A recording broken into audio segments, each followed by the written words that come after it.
ning masyarakat wene ana solusi piye carane golek pangan ora mung gawe peraturan tok. Paham ora kowe? Iki aku lara atiku nek carane kaya ngene iki. Do melet-melet do kangelan golek sandang pangan. Kena gawe peraturan ning solusi, kasih solusi pada masyarakat. Agung. Ayo sapa kowe? Aku nek ngene iki ora iso dindake. Ora sampe naik dhewe. Loru nang ati loru, nek kula dhewe ngelih ora apa-apa. Anak-anakku ya melu do ngelih, bojoku ya melu do ngelih. Lho, kok sik iki rembug kayu apa rembug apa? Oh iya, Dik. Kayu.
Srikala Dewa Narpati gawe swara Kresna kalambung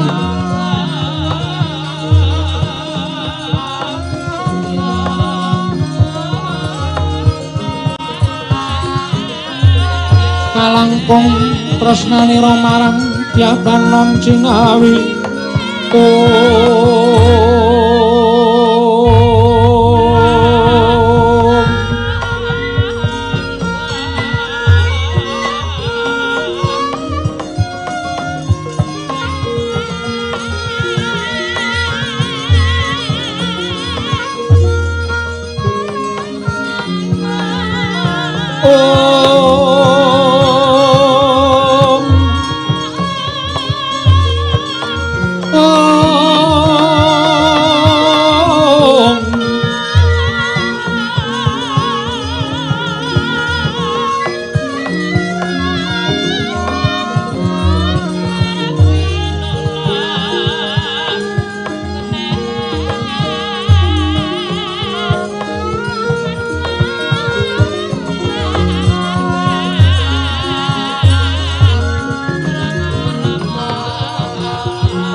Jawa Rebdata piton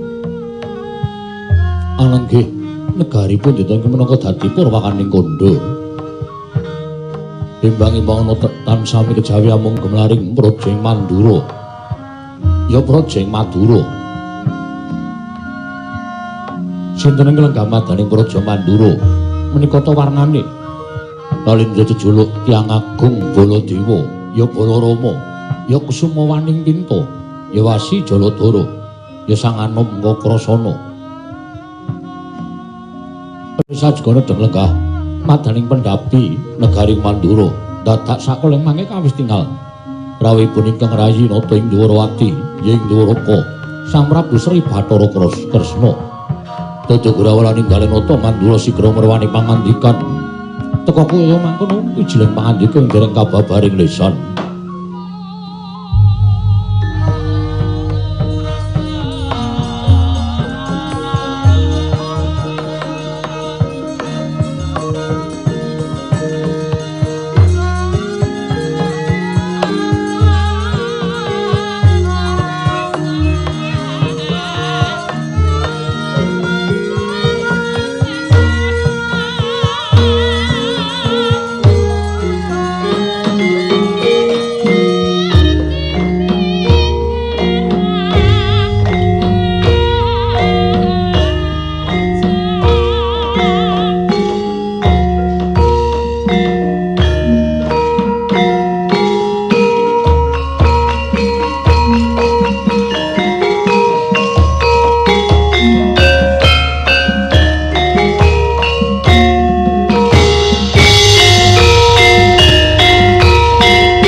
yang ningkang sasangka kumenyar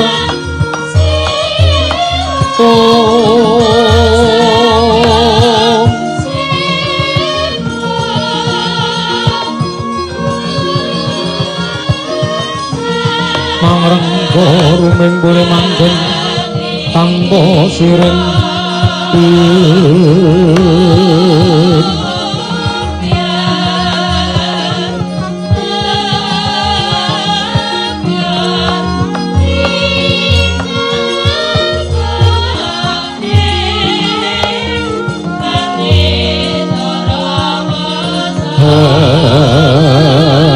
lekan Mas Mas muruping langit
jagat Dewa Bathara ya jagat Pangestunggara janur gunung kadingaren nganti persasat kaya ora percaya kelawan paningalku dhewe iki ora pangling kaya adhiku Ndwarawati Yai Prabu Kresna. Waduh adikku adikku. Ya kaya ngene iki lho sing tak karepake ora pendak-pendak pun Kakang ingkang sowan marang Projing Ndorowati nanging kala mangsa wektu ingkang mirunggan Yai rawuh ana ing Projing Mandura. Padha kandhiraja sak rawuhmu Yai. Ih Koko Prabu. Tansah pinanganing kawidadan ndereng sambi kala sowanipun ingkang raying Ndorowati. Kepareng kula ngaturaken sembah sumangga kepengin pangabekti kula kunjuk Koko Prabu. Ya tak tampa. Ya mung tiba padha-padha. Gandeng nadyan Siadi tinemu Taruna pun Kakang tinemu Werda nanging tancepe Nalindra Mandura kelawan Nalindra Ndorowati. Mula dosa apa ing bakal tak sandhang yen aku wani nampa marang sembahing sira Yayi mung tiba sepadha-padha. Koko Prabu dadosaken bombong. Raos sing manahipun ingkang raying Ndorowati. Oh, nun pamunten nuwun. Nadyan ingkang abdi pun praguta kula jumadeng dawuh saha ngaturaken sembah pangabekti kula kunjuk ngersa paduka Gusti kula ing Ndorowati sinuwun Prabu Kresna. Iya Kakang Praguta ndak tampa ora liwat pangestu ning Sun Tampanana Kakang Praguta. Oh inggih kula pundhingga jimat paribih dayanana ing kasantosan lho dipun sekejaken anginipun lenggah wonten ing Datriya Projing Mandura sinuwun. Ya Kakang Pati Praguta kaya ora kurang kepenak. Praptaku ning kedaton negara ing Mandura dina samengko iki Kakang Pati Praguta. Yayi, apa to kang dadi darunane dene sira Yayi rawuh mongko tanpa cecala ingkang sadurunge. Cilik Siadi ngaturake nawala. Praguta wonten dawuh. Nadan kedaton Mandura iki ora nate tak agem pasewakan nanging rak ya mbaya diresiki. Ing atase Nalindra lagi paring pangandikan kok ana tekek lho. Oh, pancen menika kula lho. Sabab pawarta ingkang sampun kawentar. Satu kewan tunggal menika awis. Ning rak ya ora ning pasewakan. Ha inggih mangke kula pinggahipun. Mboten nate dipun resiki. Yayi, wonten maring dawuh sing gedhe pangapuramu. Merga Siadi ngerti waran pambeganing pun Kakang yen paring pangandikan ora kena diganggu dening sapa wae lan apa wae. Koko Prabu kasinggihan mekaten. Sabanjure Siadi keparenga paring dawuh. Apa to wigatine dene Siadi rawuh ana ing negara Mandura? Koko Prabu netepi dhateng jejering tata krami jernyatanipun ingkang rayi menika tinemu Taruna. Mila mboten ana mokal. Menawi kala mangsa nadyan awis-awis kula sowan nanging rikala nggan menika sowan kula namung mligi nggadahi kaperluan pribadi. Inggih menika tuwi dhateng Kararjan tuwin kalujenganipun kula warga Mandura, Koko Prabu Mandura. Dalah. Iya Kresna ngaturake panuwun ingkang tanpa pepindhan. Dene Siadi duwe lekas sing kaya mengkono tegese ngraketake pasduluran antaranipun Kakang kelawan Yai Prabu Ndorowati. Malah gandeng dina samengko ana wektu ingkang mirunggan pun Kakang wis suwe nggone mendhem rasa kepengin nyuwun priksa kelawan Yai Prabu. Babakan menapa Koko Prabu? Babakan panggula wentahing negara. Nadyan Ndorowati lan Mandura kuwi siadanipun Kakang padha-padha tunggal wong tuwa. Nanging panggula wentahing negara tumrap pun Kakang ing Mandura, aku ngakoni yen to kalah wasis, kalah pertitis. Lamun kula wentah babakan negara ketitik, undhakaning negara Ndorowati nganti persasat ora iso dibendung dening apa wae. Tentreming para kawula, ayeming para kawula, uriping para kawula ingkang katon kerta, tata lan raharja. Katandha lamun sira Yayi tansah disengkuyung dening para kawula ketitik, negara Ndorowati tansah katon ayem lan tentrem. Marata coba ora ketang seklimah rong klimah pun Kakang tuturana supaya Mandura aja kebangeten nggone kasoran kelawan Ndorowati.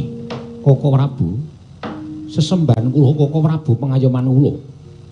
Kula nyuwun pangapunten menawi sakmangke sampun kinten kula menika tiyang nem ingkang mulang dhateng piyai sepuh. Ora dadi ngopo? Menawi mboten dados sabab menapa Koko Prabu ki mboten badhe lingsem jernyatanipun wonten madyaning pasewakan negari Mandura menika kathah para nayaka punggawa mandhapipun para kawula ingkang sami andher menawi ngantos sak mangke midhangetaken pangendhanipun paduka Kanjeng Koko Prabu menapa Koko Prabu ugi boten lingsem. Yayi. Wong gayuh kawruh sarta ngelmu mau yen to linambaran rasa isin mesti ora bakal iso gayuh ngelmu lan kawruh mau. Tumrapun Kakang wong gayuh ngelmu lan kawruh mau ora ana rasa isin. Lan ora bedak-bedake antaraning siad lan pun Kakang kang luwih tuwa siad luwih enom. Nadyan luwih enom nanging yen to ngelmune luwih akeh tinimbang sing tuwa. Dosa apa lan apa kliru-kleru yen to sing tuwa nyuwun wulang kalawan sing enom. Oh makaten Koko Prabu. Ya.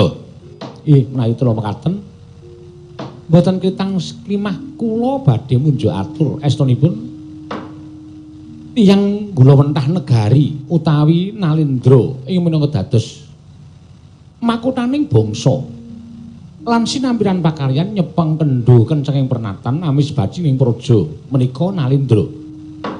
Menika waton saged nindakaken piwucal ingkang sampun ate dipun ngendikaken para sepuh. Inggih menika Nalindra kedah nggadhahi pambegan tata, titi, titis, tetes, tetes lan tutus. Tata, titi, titis, tetes, tetes lan tutus tegese piye? Nuwun sewu menika mboten sedalu lho. Iya. Tata tegesipun Nalindra kedasaken Maranata sagung para kawula dasih Maranata ing reh samukawisipun. Inggih bab samukawis ngaturaken wonten ing mriki menika mboten ngemongaken panggesanganipun nanging ugi babagan wastra lan boga. Kawula mboten kenging kekirangan babagan wastra lan boga tuwin panggesanganipun kedah ketingal ayem tuwin tentrem. Maranata Negari menika mboten gampil. Ya, sabanjure titi menika kedah taliti ing samukawisipun. Tegesipun Nalindra menika kedah saged ngrampungi perkawis lan teliti anggenipun niti priksa dhateng perkawis menika kala wau sampun ngantos keseluruh margi ingkang klintu ingkang lepat kedah dipun pidana ingkang labuh tumrap negari kedah pinatrapan kanugrahan ingkang sak traju tuwin sak bobot. Ya.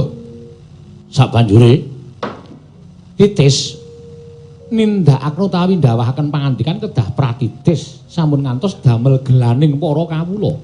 Kuwi titis. Sabanjure tetes. Tetes menika tegesipun kedah andedana utawi tansah peparing dhateng sagung para kawula sampun ngantos inggih menika kesugihanipun Nalindra kesugihanipun praja menika dipun agem dening Nalindra menika piyambak mangke mindak boten prayoga kedadosanipun. Ya kuwi tetes tetes menika pangandikanipun kedah anetesi mboten kenging banci ladan utawi mboten kenging blendra-blendre kaya banyu tumempang godhong sente menawi ngendika ingkang sampun kawiyos kedah netepi dhateng sabda Brahmana Raja sabda pangandikaning Brahmana sepisan boten kenging wula-wali. Sabanjure tatas menika ngrampungi perkawis kedah kanthi tuntas mboten kenging perkawis menika kala wau tumunten mboten paripurna ingkang sakmangke badhe andadosaken teteling ngapi tadosanipun para kawula. Tutus sing pungkasan menika tutus menika tali. Nalindra kedah saged dados tali tumraping para kawula, manunggalaken para kawula.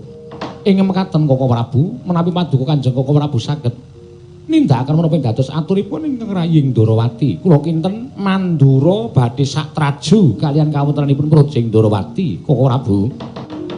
Dinten madyaning pasawakan negaring Mandura. Nalika semanten Nata Prabu Baladewa amidhangetaken sabdanipun ingkang rayi Nalindra Ndarawati. Nglenggahi kanyut nangka wardu kanyut ujara ganten wardu jarwa keca inang durung abang ida drumanting dasaring pertolo kasaru geger njaba. Apa to kang dadi tarunane? Ora ana matan prokara Gajah Mada Jaka Wandilan kejawi namung sowanipun Punakawan Karang Kadempel. Nengke kawis jengal Kelurahan Ula Garing Petro Semalura Bagong ing sami winggah wonten ing Datrya Projeng Mandura nyerwepe pindha sata matarangan karya cingak kang samya mulat. Dintahing sangya para Punakawan binarung sangganing para nayoka ing samya gantung sepa mangun bae para kawula iki kanca pihak ana daya minggir jalur dalan.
jagat pangestu Mbara. Wiladal.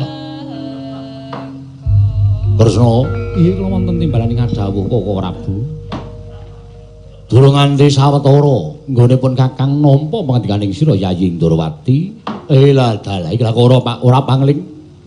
Iki kaya Panakawan. Komplit Nalagaring Petruk Bagong ing sowan ana Mrejing Mandura. Koko Prabu? Nggih. Najan kados menapa Koko Prabu tau tatinampi pangudangipun Panakawan. Mbok menawi anggenipun sowan menika wonten atur ingkang badhe kakunjukaken so paduka Kanjeng Koko Prabu mila klatri andangu dhateng sowanipun Panakawan tetiga menika. Yayi, prayoga nggone lenggah. Nggih, sampun boten kirang prayogi. Nggih, Nalagaring. Padha kali raja sapraptamu Nalagaring. Berkah pangestunipun Ndara Baladewa niring sambi kula sowanipun ingkang abdipun Nalagaring kepareng kula ngaturaken sembah sumengkeming mahapekti kula kunjuk. Yo tak tampa pangestuku tampanono la punika jimat paripe ndayaning kasantosan. Nggih Petruk. Padha kali raja sapraptamu Petruk. Pangestunipun Ndara Baladewa wilujeng niring sambi kula kepareng kula ngaturaken bekti kula kunjuk. Yo tak kowe agonge apa? Gong wis senengane ora. Boyo sing sopan. Kaget aku. Bagong padha raja sapraptamu. Pangestunipun Ndara Baladewa wilujeng niring sambi kala kepareng kula ngaturaken sembah pangabekti kula kunjuk. Ya atomba, ya padha wae.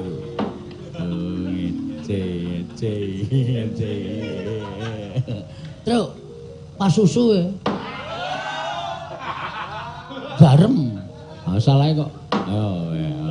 Truk. Engko nek gedhe.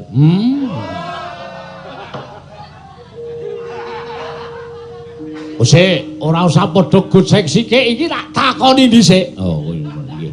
Wonten wigatos menapa? Nengga timbalanipun Sinun Prabu Mandula. Sing dadi juru wicara sapa? Sapa, Tru? Amanut. Kowe apa? Aku nek omong sok klera-kleru. Kowe wae. Mah, aku wedi nek Sinun Prabu Mandura. Bagong kowe apa? Ngapa? Juru wicara. Juru wicarae apa? Ayo tukang ngomong. Oke. Aku nek ngomong wis. Sing dadi juru wicara sapa? Kula. Bagong. Nggih. Yen ngono Bagong lungguhe ngarep. Ngandel ora. Yo mundur. Ya. Ning ati-ati lho, Gong, ora sembrono lho. Nang wis pokoke iki sing iso ngladeni mung aku. Nek ora aku ora iso ngladeni. Wis, ampun. Saiki aku tak takon. Nggih. Apa sebabe kok dadi gruduk tekan negara Mandura? Apa ya, Tru? Ambo, aku iki juru wicara kok radong. Juru wicara ki wis ngerti wigatine apa karepe apa. Menika ngaten sinuwun. Kepareng ngaturaken tebah Siti Sekol bilung teling kron kula papuran ta bila wonten patulan nggih kula munjatun sapaduka Gusti kula sing nata Prabu Baladewa. Ya, ora dadi ngopo. Ing sepisan kula ngaturaken sembah pangabekti Petruk gareng ngaturaken sembah pangabekti ugi sejatosipun sowan kula mboten saking pikajengan kula piyambak. Namung kula menika dipun utus dening Bapak Semar. Lho, bapakmu Semar? Nggih, bapak kula Semar. Dong ora sembrono kok ndak nek kono nesu bahaya. Santai. Bapakmu kok anak-anake tekan Goro Mandura iki wigatine apa? Ah menika ngaten sing. Bapak Semar menika damel kegiatan. Kegiatanipun mboten sami kejawi namung damel padepokan. Lho, bapakmu gawe padepokan? Nggih. Lah, wigatosipun padepokan menika dipun damel menika kagem papan panglempahipun para kawula supaya ing mriku mangke saged wonten kegiatan-kegiatan ingkang sipatipun positif. Tegese piye kuwi sing positif kok dipresake? Maksude kegiatan positif menika kegiatan sing apik-apik. Oh ngono. Nggih. Ning bapak niku terus nalika semanten semedi. Wah, bapakmu semedi. Nggih. Bapak semedi entuk sasmitaning Jawata jarene saka guru salah sijine padepokan niku kudu dibangun nganggo wujude nggih menika kayu jati wangi.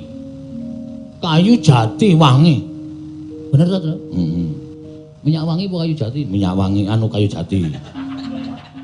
Kayu Jatiwangi Sikinarya saka guru padepokanipun Bapak. Monggo ngendikanipun Bapak sing kagungan kayu Jatiwangi menika namung Prabu Baladewa. Awit menika tukul wonten sak pengeripun negari ing Mandura, wonten ing mapanipun wonten ing Astana Gadamadana. Kayu jati menika panci ageng sanget amargi rumiyin ingkang nanem inggih menika Pak Tani. Nek ora ngerti takon. Sapa sing nandur terus? Prabu Rama Wijaya. Prabu Rama Wijaya Ngalengka Diraja. Mungsuhe. Kuwi mungsuhe. Prabu Rama iki Pancawati. Gandeng bapak mbiyen niku kula ya kelingan tau ngetutke Prabu Rama Wijaya, kula ya tau ngetutke Prabu Rama Wijaya. Ala apa? Nek kula niku mung njaluk ora ketang pang sithik dienggo syarat ditresepke teng saka guru supaya wis dadi syarat dumadine wujude padepokan sing diajeng dibangun dening Bapak Semar. Mekaten menggah wigatosipun lampah kula jam pira, Tru? 9:30 liwat. Hah? 9:30 liwat. Cekap semanten atur kula menawi dipun keparengaken ajeng kula boyong wonten ing Karakadempel ewa semana menawi Prabu Baladewa mboten maringaken piye Tru? Wis manut. Rame wani. Piye-piye ya wani wae. Wong adhe dikongkon bapak kok.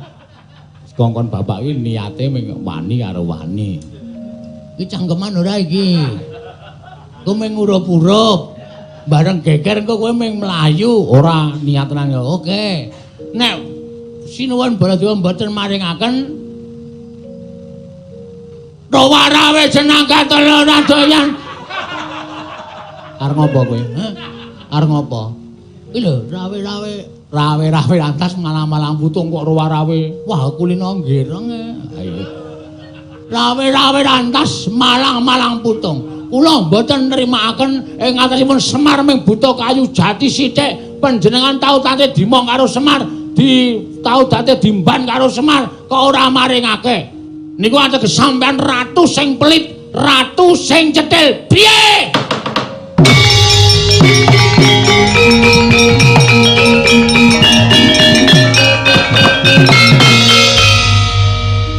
Golek rokok sik ya, Tru. Aku titip reng. Wes aku ora ndedit. Ya iki dite gawanan sisan yo. Yo, reng. Rene yo. Ora asa. Iki gawanan sisan.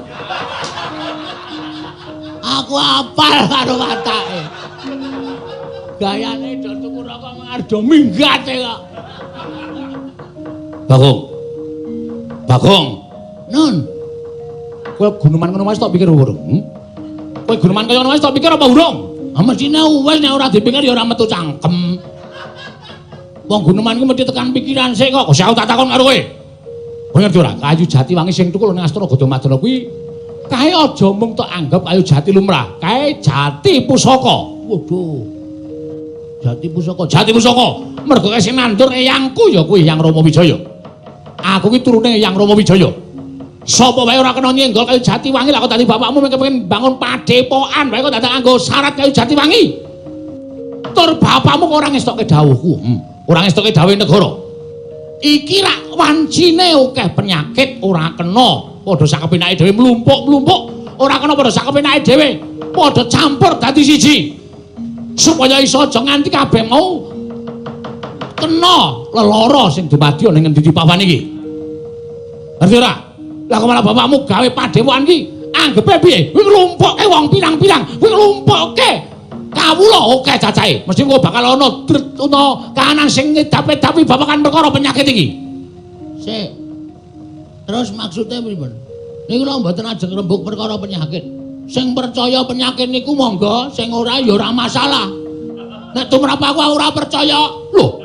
Nyatane kabeh wis ana buktine. Buktine apa? Kowe weruh dewa? Ora. Lah kene. Ora weruh dhewe kok sampean niku bingung. Tur sampean nun sewu lho. Kok menging-menging niku pripun? Masyarakat dipenging-penging ning sampean gawe peraturan ning ora gawe solusi. Lho, solusi piye? Kena sampean gawe peraturan. diperpanjang ra masalah, tanggap darurat tekan sok tahun 2444 ra apa-apa. Ning masyarakat wene ana solusi piye carane golek pangan ora mung gawe peraturan tok. Paham ora we? Iki aku lara atiku nek carane kaya ngene iki.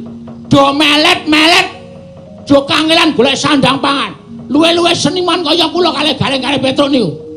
Niku nganti ora iso obah, kena gawe peraturan ning solusi, kasih solusi pada masyarakat. Seniman apike ngene, dok kaya ngene tak nehi solusi ngene, tak nehi keringanan, kowe entuk pentas ning penontonnya terbatas. Ngono apa piye? Agung. Ayo sapa kowe? Aku nek ngene iki ora iso dindake. Ora sampe naik dhewe. Loro e. Nang ati loro, nek kula dhewe ngelih ora apa-apa. Anak-anakku ya melu do ngelih, bojoku ya melu do ngelih. Lho, kok sik iki rembug kayu apa rembug apa? Oh iya, Dik. Kayu.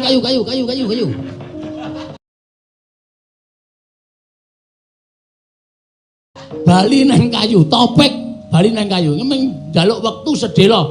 Men supaya do mikir, men supaya iso do ngolah rasa. Ngono lho. Rasane piye dadi masyarakat, rasane piye dadi kawula cilik, diolah rasane. Oke sing do ora iso obah, oke sing do ora iso apa-apa. Penyanyi, tukang keyboard, sound system modiar kabeh. Ngono ora dipikirke. Ha, kudu tak pikirke, kudu ana solusi, ora sak kepenake dhewe. Ora mung do ndekem, ayo kudu nyuwara tumrap aku ngono kuwi.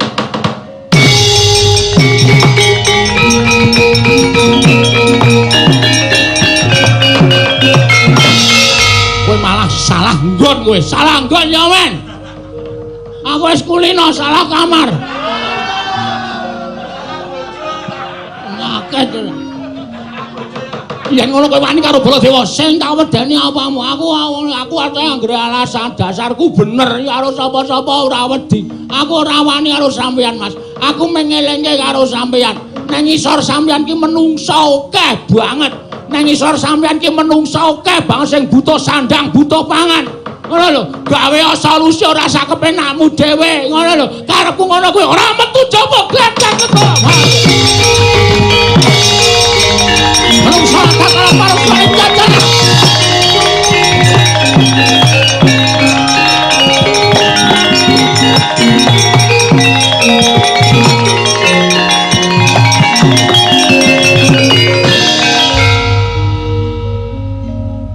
Pragoto, wonten dawuh.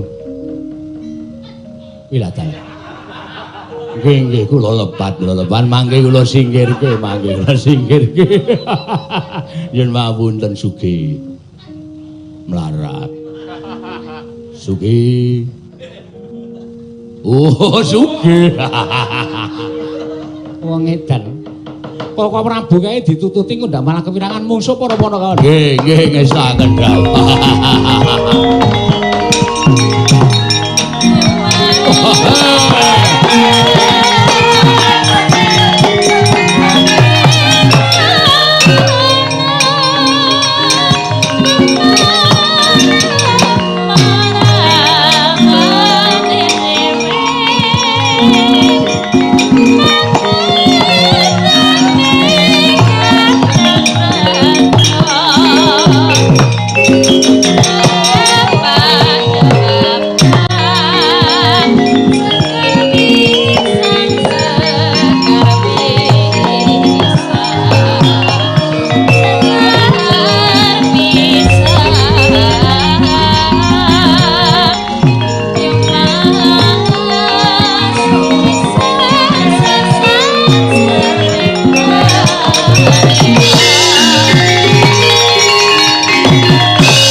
Ngapa kowe?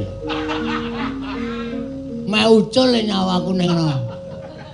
Kowe alasan tuku rokok. Wah, wis ngetokke unek-unek ing atiku, Truk, mbangane dadi stroke. Ha iya. Mbangane dadi penyakit tak loske wae wis nyatane ya unek-unek ing atiku ya ngono kuwi ya. Ha iya. Wis ora apa-apa. Men do mireng, men do dipenggalih. upama dene ora mireng ya berarti ya wis mili. Terus piye iki? Baladewa nesu. Baladewa nesu. Ha. Panawa ora minggat. Glandeng nenggala. Mlayu. Ah terus? Ha piye? Nek aku ya ora wani. Aku ya ora wani. Wah.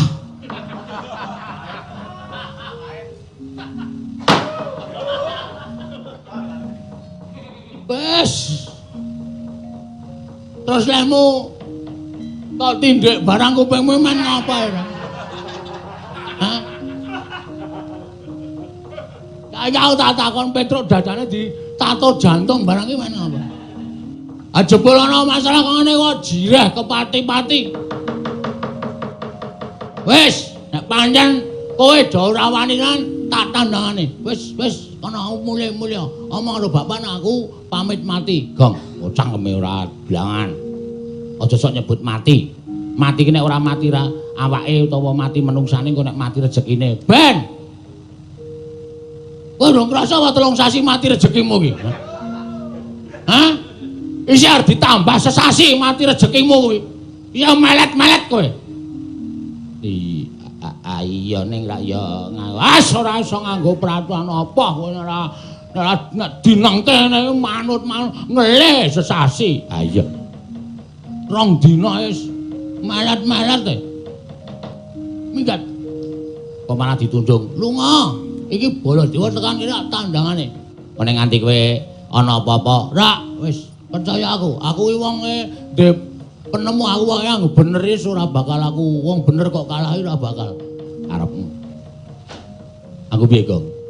Ana tuku rokok meneh. Tuku rokok meneh. Wis e. Wis tuku meneh sewadah engko le udut mboko 5. Ana guys. Ngelulu. Jenenge ngelulu arep. Ngelulu ya men. Aku lagi esmosi bengi. Iya nek ora dadak bengok-bengok kaya ngono kuwi nek sesuk bengi suarane entek ora. Tuku. Suara kok tuku ora. Aku cah kendel wadake. Tandangane. Nek pancen ora menehi kayu Jatiwangi dienggo syarat bapak. Percuma aku bali ora entuk gawe. Ucap kacarita. Nalika semanten eling-eling ki Lurah Bagong winong wong dewani. Ana kilat sak glebyaran ingkang andilat. Anggane iki Lurah Bagong, ical wujud iki Lurah Bagong salah kedaden kaya wujud Prabu Baladewa.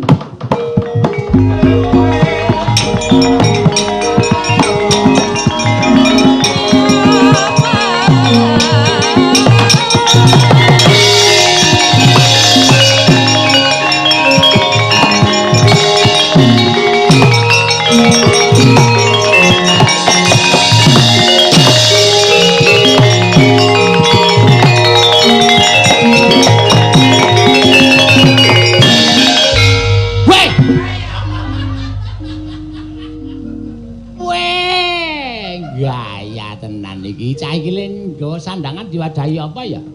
Truk? Rene ya, Truk? Ngopo? Waduh.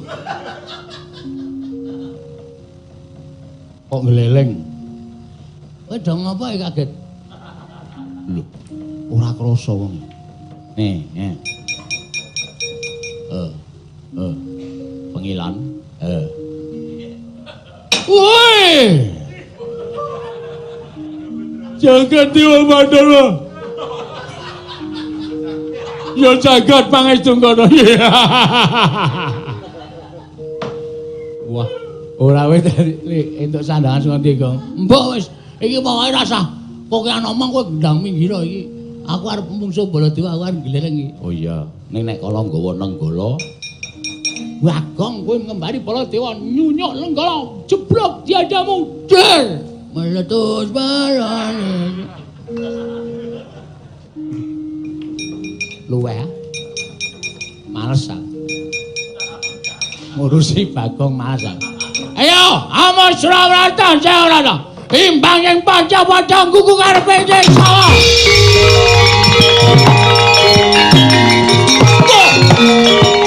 Wah,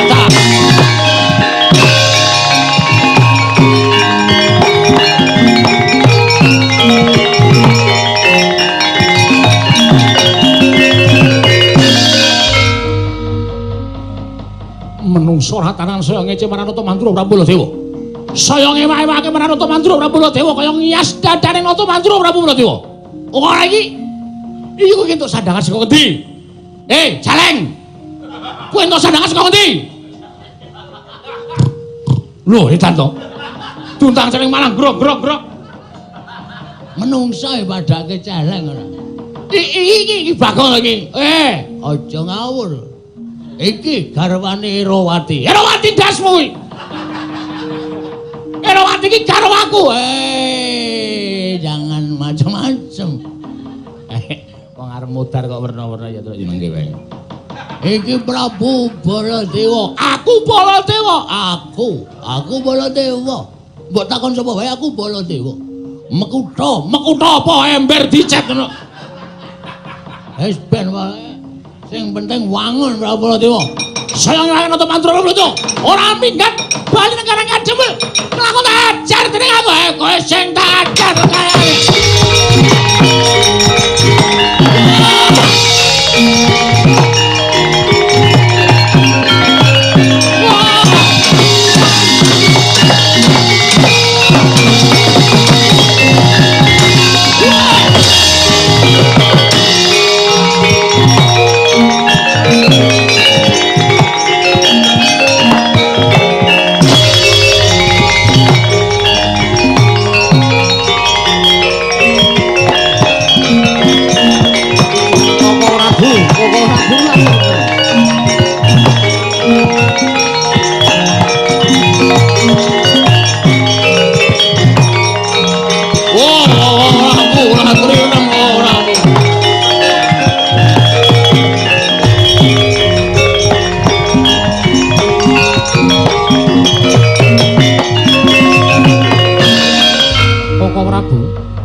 Saru dipun presani para kawula alit.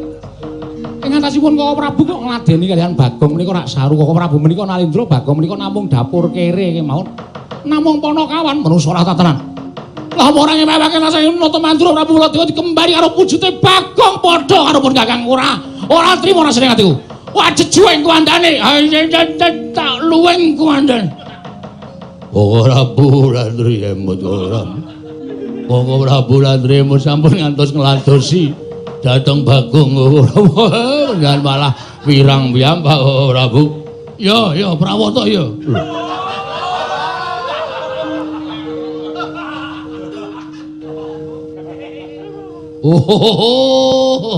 Trenggiling. Kleru. Tiwasli ngekep mempeng. Sik nek kowe karo Bagong mesine nek kowe dadi aku mesine kowe nesu. Lho, Bagong wonten menapa mewah.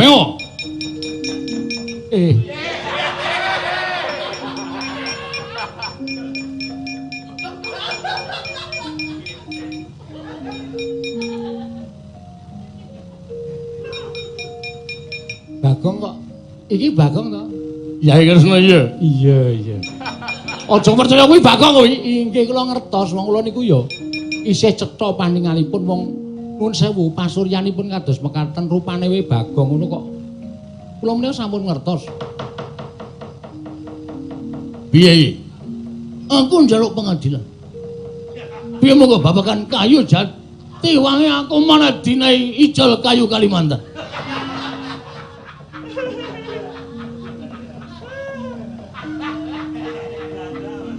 Wis ngendi papan iki anggere ketekan Bagong mesti awur-awuran tur mesti amuk-amukan sak pinake dhewe. Piye Kresna? Aja mung kaya ngono Kresna, aja mung ngiwang sumana mangadini nuwe. Ana sasmintane ingsun jagat wasaning Bathara. Bathara wasaning jagat. Aku ora nrimake. Yen nganti ora diwenehi kayu jati wangi glandang. Glandang apa? Glandang apa? Gelandangan. Begini nasib. Wis kowe nek tak turuti ke malah ora leren-leren kuwi karepe piye? Bagong, saiki ngene. Kowe bali. Iya. Basa, aku ratu Gustimu. Lho, aku Baladewa. Wis to, rasa aneh-aneh. Aku ki wis ngerti nek kowe Bagong. Aja ngawur. Aku Baladewa. Iya wis ngaten ki mawon Koko Prabu. Wah, kowe aja manut.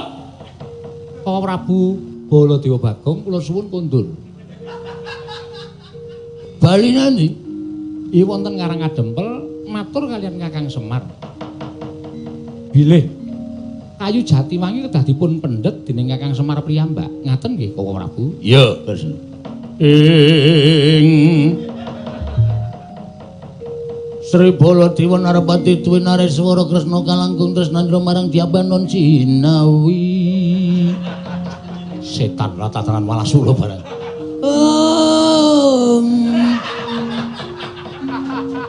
Kalangkung tresnandra marang Diabanon Cinawi.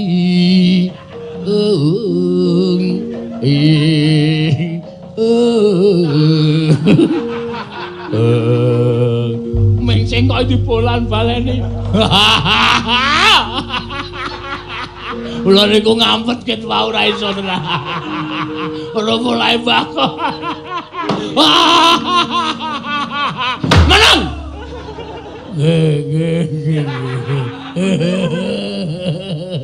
Sampun Koko Prabu kondur. Iya, Kresna. Ding ducah.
Kok Prabu we gumujeng kok.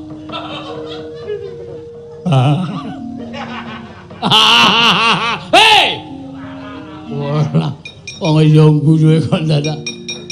Kresna piye? Sampun kajengipun monggo sak menika.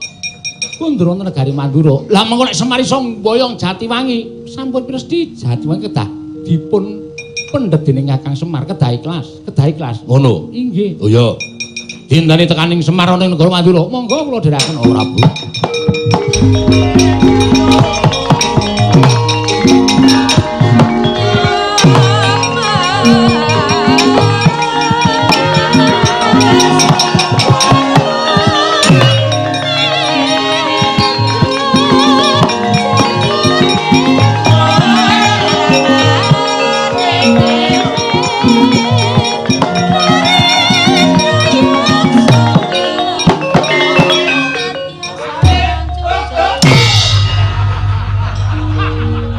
Iki ngapa ngising ya? Antil sirahmu sisan kowe ta.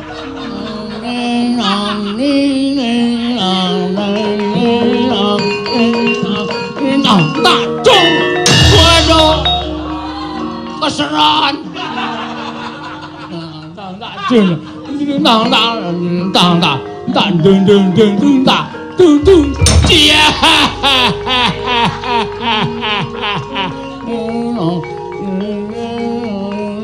Terang dung kosek. Terang dung kosik. Dang.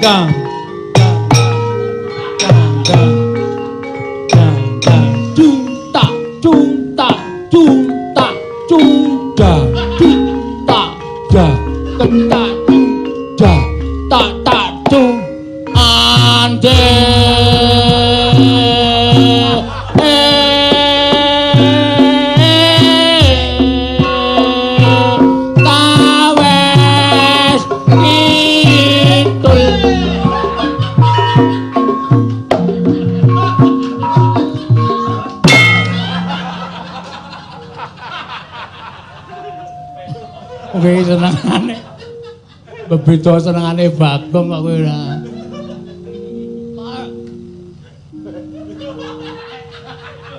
Tarpa kriya Wisnu toya kancil nanang abese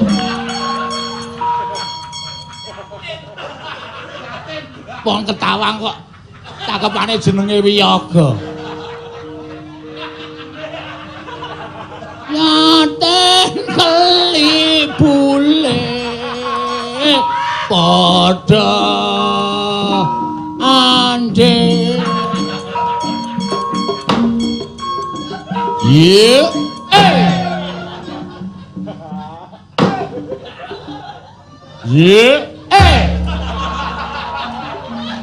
isin aku suwe-suwe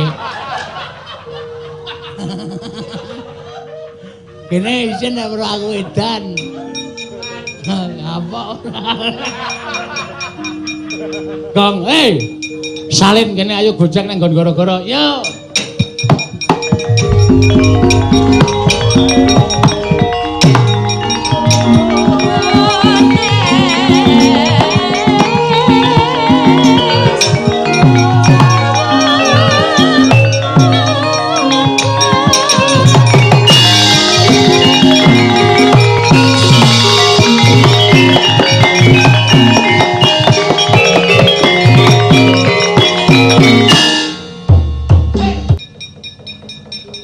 Semar ora teko-teko ya. Engko rak dirongkas teko. Lah kae ketibang-ketibang kalau.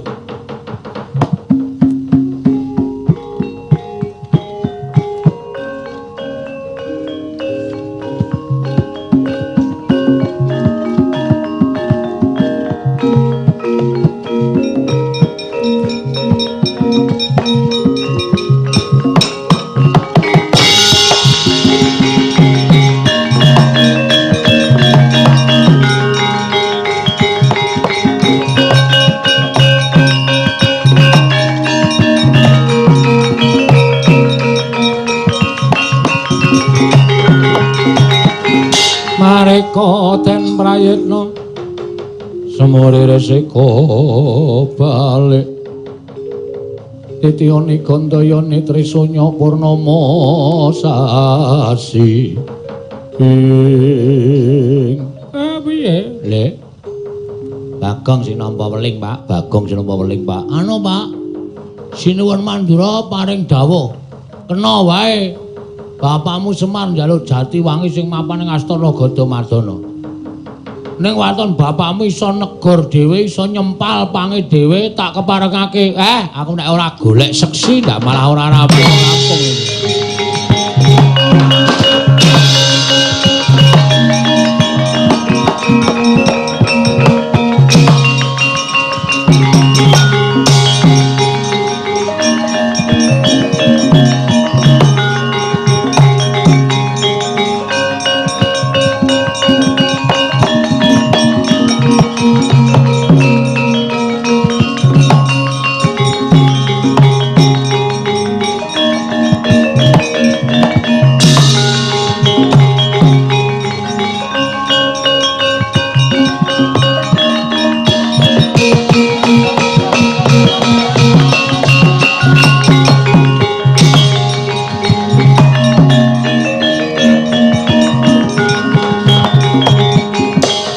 Mareka den prayitna semuri resika balik titiyane gandayane trisanya purnama sasi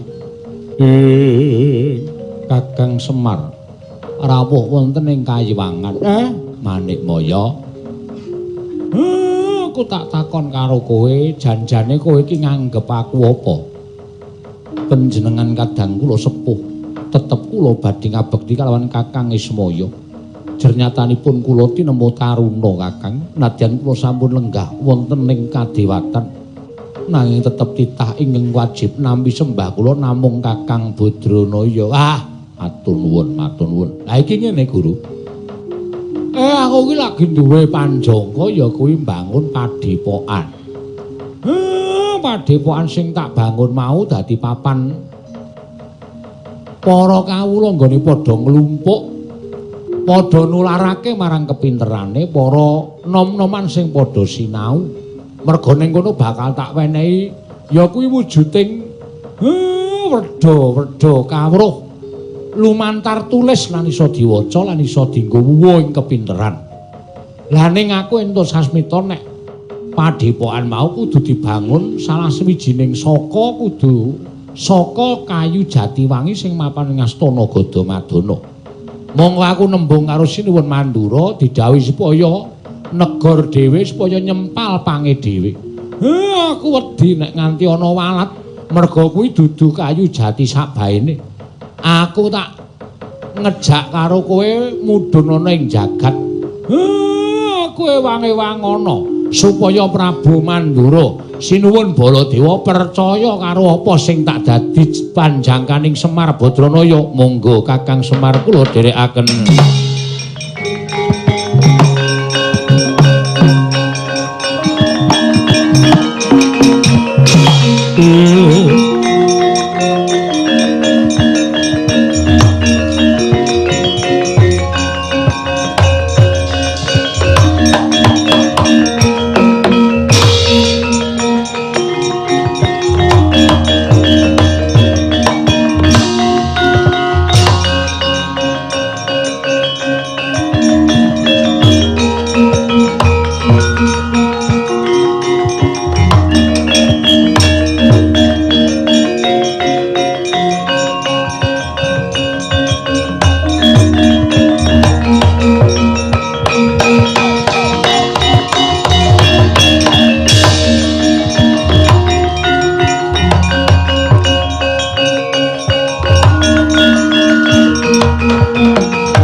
Twinaris Sora Kresna langkung tresnarina marang Dyabana Cinawi. Alah dal Kakang Semar. Nggih kula sinuwun.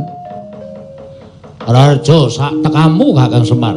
Wilujeng Kakang Nayantaka wilujeng. Nggih sinuwun. Bagong nalika semana sowan ana ing negara Mandura ing wigatine mbok utus supaya nyuwun wujuding kayu Jatiwangi. Mongko nyatane kayu Jatiwangi kuwi kayu pusaka. Kuwi kayu jati pusaka ingkang tukule ning Astana Gadamadana. Astana Gadamadana kuwi papan petilasaning sawarga Prabu Rama Wijaya. Ingkang nalika semana mejang Astabrata kawan kadange ya kuwi Prabu Barata. Sawise mejang Astabrata tumuli nandur wujuding kayu Jatiwangi karo pratandha yen to ana ing papan kono tau tate mudhuning pepakem Makutha Rama. Nggih, nggih. Ingkang sepisan, nggih kula ngertos. Mergi kula rumiyin nggih nderekke kula mbiyen ya melu. Dadi kula ya kelingan. Lenancepke winih kayu Jatiwangi kemawon kula ya weruh. Malah saiki umure pun mangabad-abad wite gedene ora jamak. Sir kula niku mung arep kepengin mboten ketang sithik kula tak nyempal pange kayu Jatiwangi. Kinarya anggen kula ngrancakaken wangunan kula amangun padepokan wonten ing Karangkadempel. Turta malih padepokan menika mboten papan. Nuwun sewu. Sak limrahing papan mboten, nanging menika dados sarana kekelempakaning para kawula sak Karangkadempel anggenipun badhe ngudar gagasan tuwin kekelempakaning para nem-neman anggenipun badhe ngudi undhaking ngelmi gayuh puwuhing kawruh. Mila padepokan menika mujudaken padepokan ingkang migunani tumraping para kawula sak padukan Karangkadempel mliginipun sak negari Ngamarta. Ya pancen Bagong wis matur kaya mengkono. Lan saka pitunganing Baladewa kabeh gayuhanmu mau becik, apik lan migunani tumraping liyan. Nggih. Ning aku kuwatir yen to nganti ana walate, yen to nganti Kakang Semar wani nyempal panging kayu Jatiwangi. Kula wis nggawa seksi. Lho, seksimu sapa?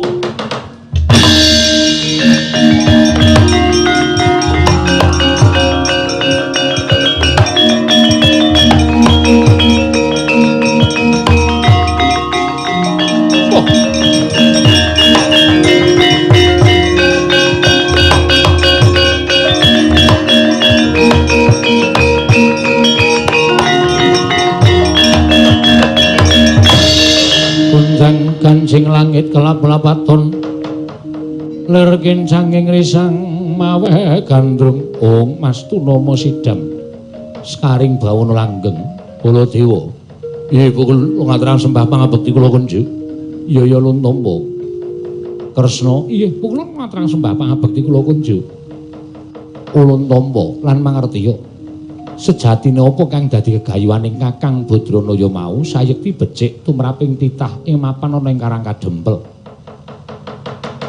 kanggo papan keklumpukaning para kawula ing padha ngudar gagasan sarta keklumpukaning para wiranom kang padha kepengin angudi undhaking ilmu lan gayuh puwuhing kawruh sayekti gegayuhaning Kakang Semar mau becik banget mula kang sangka kuwi Baladewa lilanana Kakang Badranaya hanggayuh wujuding pangjati wangi mapan ana ing astana Gadamadana. Lamun to mengko ana tantrimaning ingkang padha nandur sarta ingkang padha ambibit kayu jati wangi kaya ta Prabu Rama Wijaya ingkang wis nyuwarga sartane eyang kita ya kuwi Prabu Basu Kedhi ya Kunti bojo ingkang wis nyuwarga. Ulun ingkang bakal sajarwa lawan para leluhur Mandura supaya trima yen to Kakang Semar bakal methik panging kayu jati wangi. Ah inggih, pukul ngestaken dawuh pukul.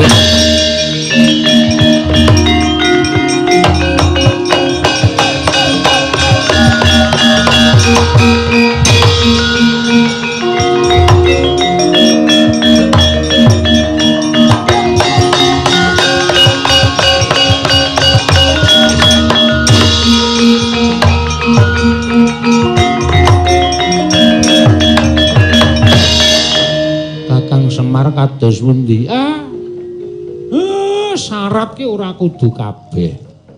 Syarat ki sithik wae, mengko sempalane pang Jatiwangi ki tak tresepke ning saka guru. Sing wajibe kudu ana kayu Jatiwangi wis sah. Mekaten Kakang. Ya. Nah itu lho mekaten kula ngaturaken saha sakmangke mugi sampun paripurna dados kewajibanipun ingkang rayi. Kula nyuwun pamit wangsul dhateng kayangan. Aku matur nuwun ya, Manikmaya. Inggih Kakang Semar dawuh sami-sami Kakang.